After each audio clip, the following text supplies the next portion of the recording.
Hey guys, it's Anna from Bright Lane Gardens. Tune into the video today to learn about 5 native ground cover plants that I'll be using as I convert this flower bed behind me into a native pollinator haven.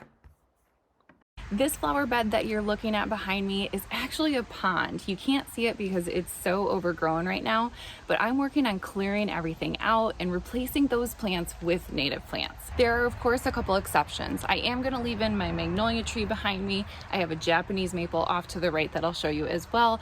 And directly behind me I have these 2 juniper bushes that do a really nice job of framing the main bridge over the pond.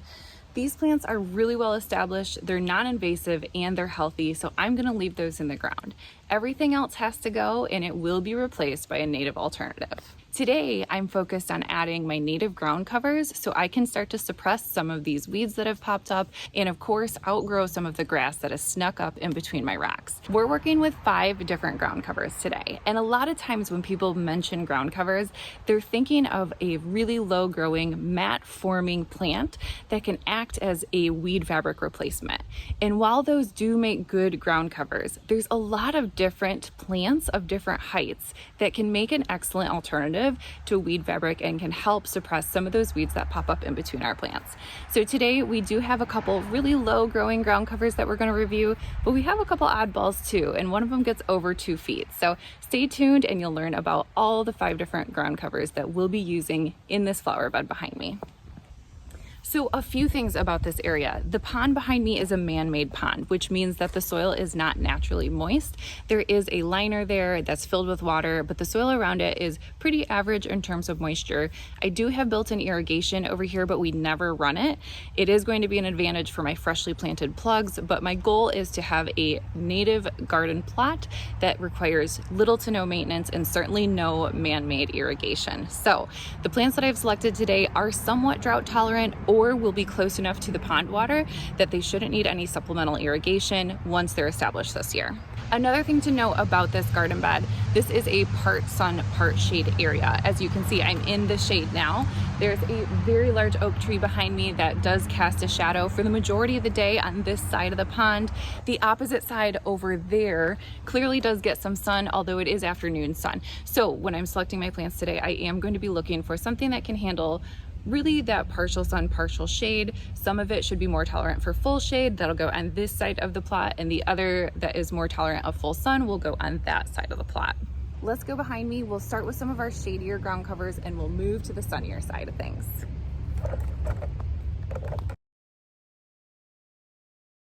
So first on my list today is silverweed, and this is actually one of my silverweed plants here. I did already go ahead and plant a little patch of them here. Silverweed is a really classic ground cover option. These guys stay nice and low. This is about the maximum height, so we're looking at anywhere from 6 inches to a foot depending on how much sunlight they're exposed to. These guys do prefer a little bit more of a moist soil, so I do have them butted up right against the pond there so they can benefit from a little bit of that moisture that comes out of the pond as well. Silverweed is completely deer resistant. They do not touch it over here. We have a major deer problem and these guys are capable of withstanding that. So that was a huge selling point for me, but the other selling point was how they spread. So silverweed spreads through these stolons, which is very similar to how strawberries spread. And each of these stolons has the ability to produce roots once it hits the ground. So as you can see, this single runner here can actually produce up to 5 additional plants. So if you're looking for a ground cover that can cover a larger area and really fill in nicely in a shorter amount of time, silverweed is an excellent choice on that front. It does produce these really delicate yellow flowers, as you can see there. And the larger the plant gets, the more of those flowers it can produce, because it can produce them from the individual stolons as well. This is a really fun plant in terms of adding some really good texture. It does have some really nice fall colors as well that you can see during those autumn months, and it blooms for a really long time, oftentimes starting in May and blooming all the way through September. So we're talking about your entire summer being filled with these delicate yellow blooms. This guy can actually handle quite a bit of shade, which is why I have him on the shadier side of my pond. Staying on the shadier side of my pond, I'm going to move on to my next plant, which is going to be longleaf bluets. I haven't yet installed installed my longleaf bluets, but this is the area that I have set aside for them. This stretch of land here does tend to stay a little more shady throughout the day. It does get some late afternoon sun. This guy will get some early afternoon sun. Fortunately, my longleaf bluets can handle that full to partial sun, so they're going to be a great option and great versatility for this area here. Here is a single longleaf bluet. So as you can see, it does have some really delicate low growing foliage here, and it shoots up these adorable little blossoms up top. These are the tallest part of the plant, and it really doesn't get beyond 6 inches tall. So if you are really looking for that low growing, thick mat forming ground cover, longleaf bluets would be a great option for you. These can bloom in a range of colors anywhere from white to light pink, and they can vary even with the same batch of plants, so it's kind of fun to plant a bunch of them and see what kind of a color spectrum you can create there. The foliage does stay nice and green all season long, which gives you a nice green mat to work with and helps suppress some of that weed growth in between. If you want to create a nice thick mat of these, I recommend planting them no further apart than about 6 inches. They don't spread quite as vigorously as some of the other ground covers that I'm mentioning on the video today, so just keep that in mind to really establish a nice thick mat and suppress those weeds in that first year. You're going to want to plant these about 6 inches apart, which means you'll need quite a few plants to get the job done. You might want to look for a local native plant supplier that can give you the plugs as these grow in nice and thick. This is quite a big stretch back here, so I'm going to need quite a few plants. I have a flat of 38, and I'm hoping that that can cover this area behind me. Moving over to the opposite side of my pond. Now this is the sunnier side. You can actually see a little bit of the side of the pond here. It's not currently filled with water up this far. It actually will waterfall down to the bottom portion. This section over here is very large. I would say it's anywhere from 10 feet to 15 feet wide and probably about just as long. So this is going to be an expansive area to fill with plants. To do that, I really need some fast spreading plants that will fill in nicely in a shorter amount of time than the usual 3 years recommended for native plants. In the previous 2 sections that I showed you, I was actually using those ground covers as more of a front edging that stayed nice and low to the ground so that I could showcase the taller plants behind it. Over here in this section, I'm going to be using the ground cover in a little bit of a different way. Over here on this section, I want to plant larger clumps of some of my longer blooming, bright blooming native plants. So I'm talking about bee balm, white wild indigo, wild lupine, anything that can bloom for an extended period of time and has a nice, bright or obvious bloom to it. That's what I want to plant in larger clusters over here. Now the purpose of my ground cover is to fill in the areas in between those clusters. So to do that, I don't necessarily need a super low growing ground cover. I can use a different variety of ground covers. So I have 2 ground covers primarily that I'm going to use over here, and specifically I'm choosing them because of their ability to spread quickly. This is a large area. I don't want to wait 3 years for it to fill in, which means I need to use something that is going to fill in a lot quicker than usual. The first one that I'm going to be using is my wild strawberry. Wild strawberry is a really popular ground cover and is well loved among native gardeners. These plants are super healthy, and as you can see, they've already got some runners shooting off from them. So of course, after talking about the silverweed, we know that those runners are called stolons. That's the primary way that the wild strawberry spreads as well, which means you can get a lot of baby plants off of this plant as well. So I will be using this as a host patch for my backyard area, but in the meantime, I really need it to fill in quickly around my larger plants. Wild strawberry does have a really pretty white flower on it. It's very delicate and smaller in nature, but when planted in larger groups, it does draw the eye. This is a small white to pink flower that starts blooming in May and is usually done by late June. Wild strawberry does produce a tiny strawberry, and it actually tastes really good. They're much smaller than the average strawberries that we would buy at the grocery store. However, our local bird population loves them. Personally, I'm not a huge bird aficionado. I don't usually seek out plants that can attract birds, but I have learned over the years that if I love my insects and I love my pollinators, I also need to love my birds. So attracting birds to a native plant plot is essential because they can really help with pest maintenance and they can help with population maintenance. I was actually able to see the true results of this past summer. I ended up having to put netting over a part of my garden for a short amount of time because we didn't have our deer fence up quite yet.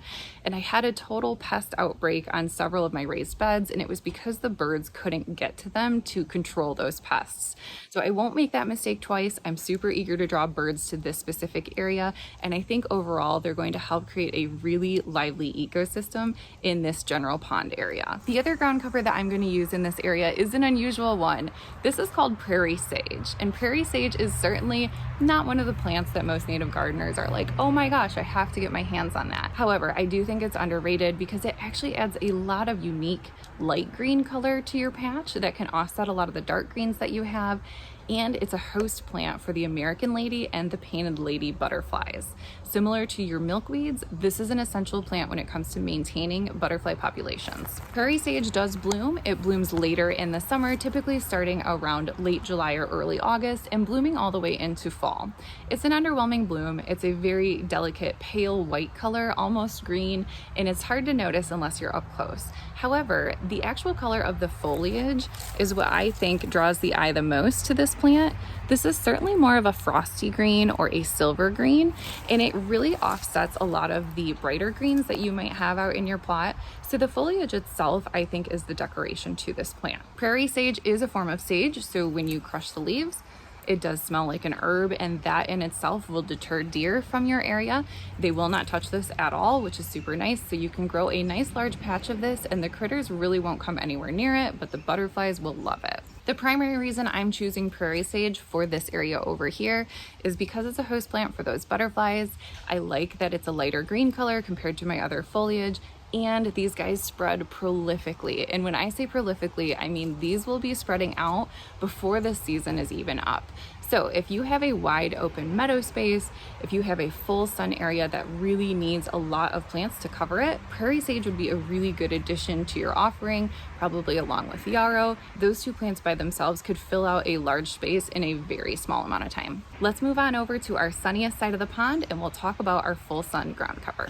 This front edge of the welcome pond area is the only area that does get full sun, which we define as 6 or more hours of sun per day. So I need something that stays relatively low to the ground, can handle full sun, and I would also appreciate something drought tolerant because of all that sun. The perfect solution for that is my wild petunia. So this guy here is a fully grown mature plant. I would say he's about 9 inches tall here. Still has a little bit of a bloom right there, and this is as tall as this plant is going to get. So I really love the look of these. I love the flowers on these.